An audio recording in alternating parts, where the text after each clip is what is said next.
भाई मैं बहुत गलती करी, मैं आपको इंटरव्यू ग्रांट कर दिया। मैं आपको नमस्ते करता हूं, मुझे कहीं जाना है। अगर सर आपको ये लगा कि हरियाणा में किसान के साथ गलत हुआ, दिल्ली में किसान के साथ गलत हुआ, तो आपने गवर्नर का पद क्यों नहीं छोड़ दिया? आप बोलते कि रखो अपना गवर्नर का पद, मैं नहीं रह सकता, नहीं सह सकता, तुमने किसानों के साथ ऐसा कर दिया। मैं आपके एटीट्यूड से बहुत खुश नहीं हूँ।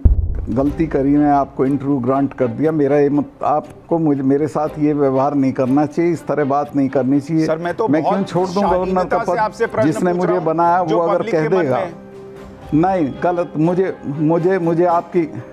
मुझे आपकी शालीनता से कुछ लेना देना नहीं, और पब्लिक के जो मन में वो रखे। लेकिन मुझे गवर्नर प्रधानमंत्री राष्ट्रपति ने बनाया था, वो अगर इशारा भी कर देते या कर देंगे तो मैं 1 मिनट में छोड़ दूंगा। अभी ये कानून वापस हुए, ये ठीक हुआ या गलत हुआ सर? बहुत अच्छा हुआ। मैं प्रधानमंत्री जी को बधाई देना चाहता हूं इसके लिए। जो भी कानून बने वो किसानों के साथ मशवरा करके बने और सबकी सहमति से बने। जहां तक मुझे ध्यान है सर, पहले शायद आपने कहा था कि ये कानून रहने चाहिए लेकिन एमएसपी पर भी कानून आ जाए। मैंने बिल्कुल ये नहीं कहा, आप मेरे मुंह में मत डालिए। और मैं आपको नमस्ते करता हूं, मुझे कहीं जाना है। मैं आपके एटीट्यूड से बहुत खुश नहीं हूं सर। मैं तो पत्रकार हूं, मैं तो सवाल पूछता हूं सर, और मेरे प्रश्न अगर आपको पसंद नहीं आए तो अरे मैं दिन भर पत्रकारों को ही भुगतता हूं। आपका जो एटीट्यूड है वो किसी का नहीं हुआ आज तक। तभी शायद सर आपसे, मतलब मुझे तो जो पब्लिक के मन में वो पूछना पड़ता है सर, इसलिए मैं आपसे पूछ रहा था। बहुत सारे लोगों को लगा गवर्नर्स का भी इस तरीके का व्यवहार नहीं रहता जैसा आपका रहा है। ओहो, आप गवर्नरों का नहीं, यहाँ तो राष्ट्रपति भी ऐसे रहे हैं जिन्होंने प्रधानमंत्री से डिफर किया है।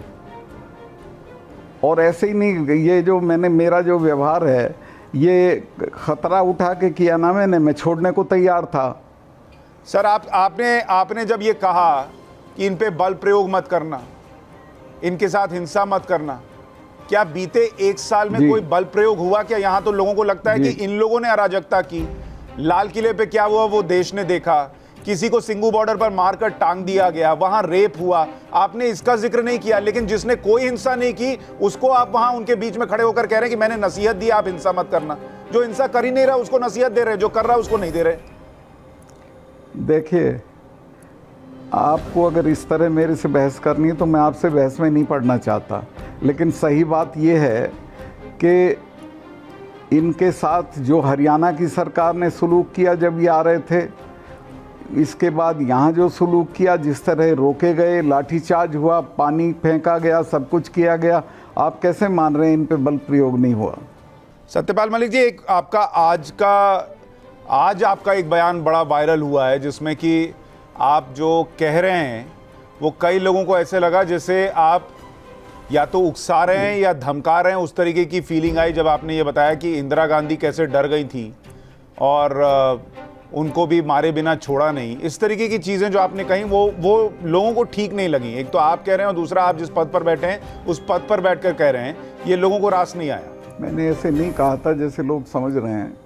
मैंने सिर्फ ये बताया था कि ये लोग बहुत देर तक चीज़ों को याद रखते हैं। लेकिन जब आप ये बता रहे हैं, उसमें कोई धमकी नहीं थी और कोई उसमें सिर्फ एक मशवरा था कि इनके साथ कोई वायलेंस मत करिए, झगड़ा मत करिए, बातचीत करके इसको सुलझा लीजिए। पर सर आमतौर पर जब किसी को धमकी दी जाती है तो ऐसे ही कहा जाता है कि इनके साथ ऐसा नहीं करोगे तो ये भी हुआ है, याद रखना। जैसे लोग कहते हैं हमारे यहाँ वीवीआईपी कल्चर में कहते हैं ना कि मैं किसका बेटा हूँ, पता है ना? नहीं, उसी तरीके का भाव नजर आया आपको। वो बताने की जरूरत ही क्या थी सर? लोगों को ये लगा उसका भाव आया कहाँ से, उसकी जरूरत क्या थी? नहीं, वो बताने की ज़रूरत इसलिए थी जिनको नहीं पता उन्हें जानकारी होनी चाहिए। उसमें धमकी का कोई एलिमेंट नहीं था।